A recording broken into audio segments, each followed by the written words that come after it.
வணக்கம் தென்னை விவசாய நண்பர்களே. இங்கே வந்து பல பேர் வந்து சந்திக்கிற ஒரு பிரச்சனை என்னென்னா, தென்னை மரம் நல்லா இருக்குது ஆனால் காய் பிடிக்கலை அப்படிங்கிறீங்க. இதுக்கு வந்து நம்மக்கிட்ட வந்து ஒரு நேச்சுரல் சொல்யூஷன் வந்து இருக்குது. ஒன்லி வந்து பார்த்திங்கன்னா இயற்கையாகவே இருக்குது, கெமிக்கல் கிடையாதுங்க. அதாவது என்ன அப்படின்னு பார்த்தீங்கன்னா, ஒரு விவசாயிக்கு நாங்கள் ஆல்ரெடி மீனமில வந்து கொடுத்துருந்தோம். அவர் வந்து இப்போ தான் காய் வந்து அதாவது பூக்குறதுக்கு ரெடியாக இருக்குது அப்படின்னு சொல்லி சொன்னார். அதுக்கேற்ற மாதிரி வந்து பார்த்திங்கன்னா இப்போ ரூட் பூஸ்டர் வந்து நம்மளே ரெடி பண்ணி தராங்க. அது என்னன்னு பார்த்தீங்கன்னா, எருக்கு இலை கரைசல்.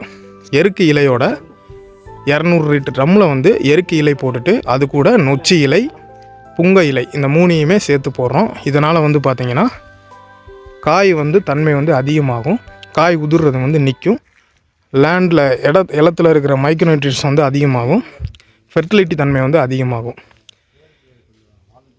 இந்த மாதிரி இயற்கை விவசாய டிப்ஸ் வேணும் அப்படின்னா நம்ம சேனலை சப்ஸ்கிரைப் பண்ணிவிட்டு ஃபாலோ பண்ணுங்கள். இது உங்கள் Tamil nature soil secret channel.